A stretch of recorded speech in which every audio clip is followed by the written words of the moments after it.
नमस्कार, आप देख रहे हैं प्रत्येक न्यूज लाइव। मैं पटना से दीपक कुमार। आपको बता दें कि बिहार में पूर्ण शराबबंदी है और लगभग बात कर लिया जाए तो 10 साल से ज्यादा होने वाले हैं। और ये जो शराबबंदी बिहार के मुख्यमंत्री नीतीश कुमार लाए थे, उसके बाद उन्होंने जस्ट 2026 में उन्होंने अपना पद छोड़ा। उसके बावजूद भी जो है सम्राट की सरकार बनी, सम्राट चौधरी बिहार के मुख्यमंत्री बने, उसके बावजूद भी शराबबंदी लागू है। उसके बाद कहीं ना कहीं आपको बता दें कि जिस समय विधानसभा सत्र चल रहा था, जिस समय बिहार के पूर्व डीजीपी सिंघल सर थे, संजीव कुमार सिंघल, उनके रीजन में जो है अचानक सचिवालय में शराब की बोतलें मिल जाता है। अब जहां से बिहार सरकार के तमाम मंत्री बैठते हैं, जहां से सभी योजनाएं शुरुआत होती है, और वहीं पे शराब जो है अब मिलना शुरू हो गया है। मेरे साथ जो है इस पूरे मामले को लेकर के पूर्व आईपीएस अमिताभ दास सर है। सर, इसको किस तरह से आप देख रहे हैं? अब तो सरकार के ऑफिस में जहां आईएएस ऑफिसर बैठते हैं, जहां मंत्री बैठता है, वो वहां शराब मिलने लगा है सर। अब इसी को कहते हैं चिराग तले अंधेरा, है ना। जहाँ से बिहार सरकार चलती है वहीं शराब की बोतलें मिल रही हैं। और देखिए, दर्शकों को पता होगा कि पलटू राम ने 10 साल पहले ही शराबबंदी की थी 2016 में। और शराबबंदी लेकिन बुरी तरह फ्लॉप हुई और सिर्फ बिहार सरकार को हजारों करोड़ का राजस्व का नुकसान हुआ, लेकिन शराब तो बिकती ही रही, तस्करी होती ही रही।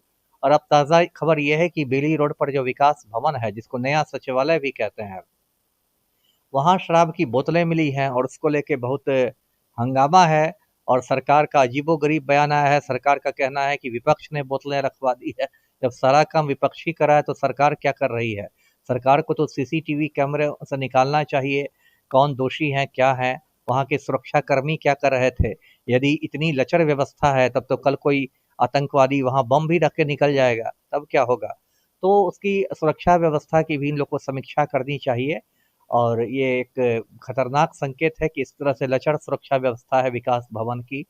और देखिए, इसमें जांच होगी, लेकिन जांच में कुछ होना नहीं है। जांच के नाम पर लीपापोती होगी और ये फिर मामला ठंडे बस्ते में चला जाएगा। सचिवालय में भी सर शराब मिला था, उस तो अभी तक कुछ पते नहीं चला। उसमें मुख्य सचिव गए थे, गृह विभाग के सचिव गए थे, उसके बाद संजीव डीजीपी खुद गए थे, तो वो अभी तक कहाँ कुछ याद है पता मुझे, चला? क्या लग रहा है इस वक्त? विधानमंडल के परिसर में भी मिला था, कुछ साल पहले की बात है, 2021 की शायद बात है।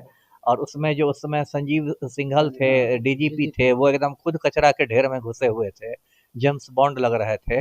लेकिन क्या हुआ? देखिए, बिहार में कुछ नौटंकी के सिवाय कुछ होता नहीं है और जांच के नाम पर सर, लीपापोती सवाल होगी। उठता है कि तमाम सीसीटीवी लगे हुए हैं, तमाम अधिकारी हैं, गेट से घुसने पर आम आदमी जब घुसता है सर, तो उसको 10 बार स्कैनिंग किया जाता है, चेक किया जाता है, तो फिर आके शराब कैसे चला गया? वही है ना, सारे सारे कानून हिंदुस्तान में आम लोगों के लिए हैं, खास लोगों के लिए कुछ नहीं है।